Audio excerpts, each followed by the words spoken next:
Welcome back, friends. This week we have Phil in the kitchen. Take it away, Phil. That's me. So I'm making a pumpernickel bread. I love pumpernickel bread, just like from the bakery or even from the grocery store. Courtney loves pumpernickel bagels. Yeah. Just with butter, but I've never made it before, so I really wanted to try it. And someone gave me some really different kind of flours from King Arthur for a gift. What a great gift. I know, it was a great gift. So what do you make with pumpernickel flour? You make pumpernickel bread. So this is me trying it for the first time. It has some interesting ingredients, including some like brown sugar and these dried minced onions. Were a little bit difficult to find, but I ended up finding them at a local grocery store. Now, I've had a lot of pumpernickels, a lot of rye, and I would not have guessed, based on how it toasts and how it tastes, the ingredients that were there. Like, if this wasn't written down and in front of my face, I would have been like, I don't know if you should do that. Yeah, I wasn't surprised to see that there was like cocoa powder in it, like black cocoa powder, because that gives it the dark look. Okay. But I was kind of surprised that it had any sugar in it at all, and the dried onions were just like, I had to read it a couple times to figure out exactly what I was shopping for. Yeah, that's interesting too, because now that you say that, I don't recall ever really tasting or even seeing them in the bread. They disappeared. Yeah, they just add a good flavor to it. So this dough comes out of the bowl when you mix it all together kind of stiff, but once you start working it and kneading it, this was about 7 minutes, adding some flour because it got a little bit sticky there, but just keep working it, and eventually it comes out to that kind of springy dough that you're looking for. Do you ever get nervous like this? I've seen you make a lot of breads. I've obviously never done it, but this dough looked so stiff and overworked. I was like, ooh, I don't know. Do you ever get nervous? What would I be nervous about? That it's gonna come out wrong. Just throw it away. Oh, how disappointing. Actually, you know me, I wouldn't throw it away. I'd eat it anyway.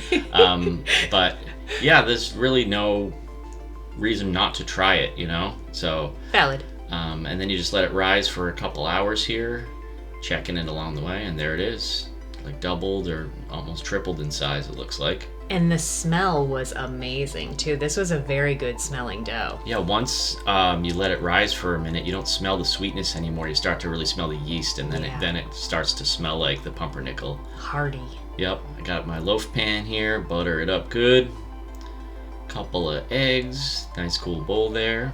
Oh, thank you. And the eggs, this was kind of funny. I should have left them out to come up to room temperature, and since I didn't, it's kind of hard to separate the yolk from the white. And then I was gonna cut it short, and then Stanley popped in the background, so I needed to give Stan his little cameo back there. He does. He requires it. There he goes. Now, do you think you needed both eggs? I don't know. That's one of those things that I just wanted to make sure I had enough, especially for the video. I was like, I didn't want to have to get out another egg. Oh, that's valid. But yeah, it was about enough, maybe a little bit much, but it worked out good. Now, did you form it at all, or it just smushed right in there just like that? Yeah, I kind of formed it quickly as I pulled it out of the bowl. I mean, it looks perfect. I mean, it looks show-worthy. You could put that in a show and not be embarrassed. Yeah, it doesn't take long to form. You just kind of fold it under. And this is a really cool tool here. What was this one called again, Courtney? This is a bread lathe. And it's just for slicing the top of the bread or cutting designs in it if you're really fancy. You know what I just realized? What? Almost all the stuff in this is gifts for me, and I hate baking, but I love eating baked goods. Yeah.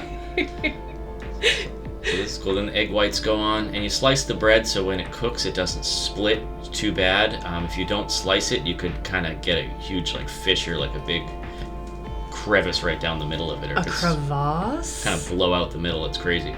Huh. So put sesame seeds on there, and look at that. Perfection. This is look, it looks like it came straight out of the bakery. It's so perfect. Check the bottom. Perfect. And what's the best thing to do with pumpernickel bread? Sandwiches. Yeah, and what kind of sandwich goes best? Ham sandwich. Yep. Or pastrami. Any one of your cured meats. That's a good point. I would highly suggest.